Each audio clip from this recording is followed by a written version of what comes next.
പക്ഷെ ബാങ്കിന് പുറത്ത് സാഹചര്യം മാറുകയാണ്. അവിടെ സംഘർഷ സാഹചര്യത്തിൽ നീങ്ങിയിരിക്കുന്നു. സാനിയോ, എന്താണ് ഇപ്പോൾ കാണുന്നത്?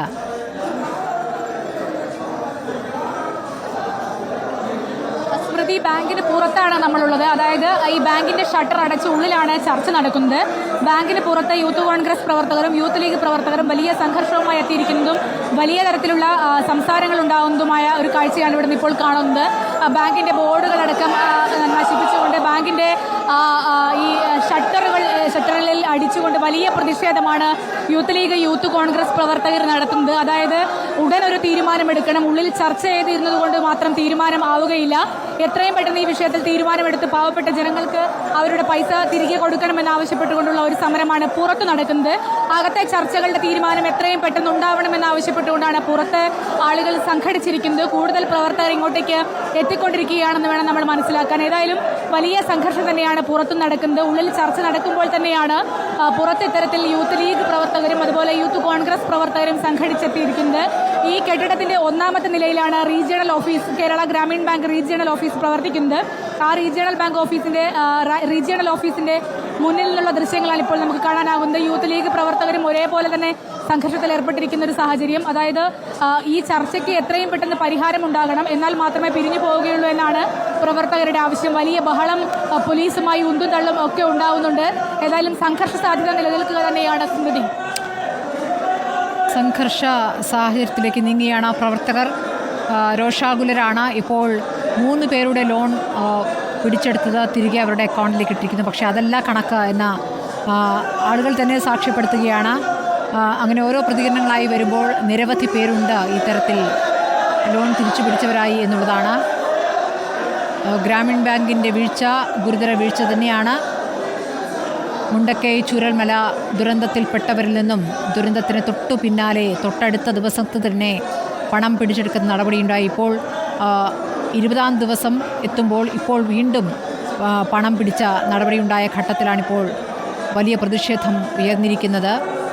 ദുരന്തത്തിന് 2ാം ദിവസം തന്നെ പണം പിടിച്ചെടുത്തു എന്നുള്ളതാണ് നേരത്തെ ഒരു ക്യാമ്പിൽ കഴിയുന്ന രാജേഷ് പറഞ്ഞത്.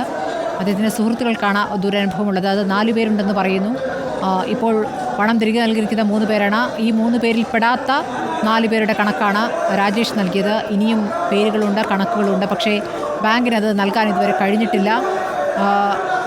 സെർവർ ഡൗൺ ആണ് എന്ന് പറയുന്നു. ഇപ്പോൾ പിന്നീട് 1 മണിക്കൂറിന് ശേഷം കണക്കുകൾ നൽകാനാകും, അവർക്ക് പണം തിരികെ നൽകാനാകും എന്നാണ് ഇപ്പോൾ ബാങ്ക് അധികൃതർ, ബാങ്ക് മാനേജർ ഞങ്ങളുടെ പ്രതിനിധി സിനോജിനോട് പറഞ്ഞത്.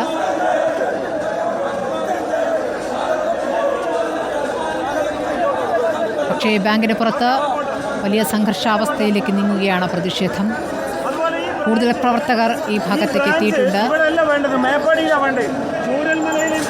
കൂടുതൽ പോലീസും സ്ഥലത്തേക്ക് എത്തുകയാണ്.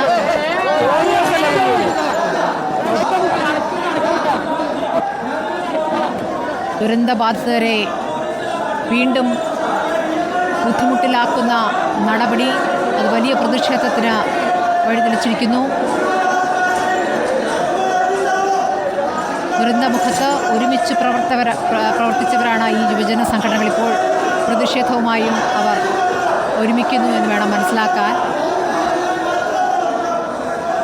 പോലീസുമായിട്ടാണ് നേരത്തെ സംഘർഷമുണ്ടായത്. ഇപ്പോൾ ദുരന്തബാധിതർക്ക് നീതി നേടിക്കൊടുക്കാൻ യുവജന സംഘടനകൾ മുന്നോട്ട് വന്നിരിക്കുന്നു. ആ കണക്ക് പറയുകയും ആ കണക്കിലുള്ളവർക്ക് മുഴുവൻ തുക തിരിച്ചു കൊടുക്കുകയും അതോടൊപ്പം മാപ്പ് പറയുകയും വേണം ബാങ്ക് എന്നുള്ളതാണ് സംഘടനകളുടെ ആവശ്യം. 10,000 രൂപ അടിയന്തര ധനസഹായം ലഭിച്ച പണത്തിൽ നിന്നുമാണ് പലരുടെയും EMI പിടിച്ചെടുത്തിരിക്കുന്നത്. എല്ലാം നഷ്ടപ്പെട്ട് ക്യാമ്പിലെത്തിയവർക്കാണ് ഈ ദുരനുഭവം ഉണ്ടായിരിക്കുന്നത്.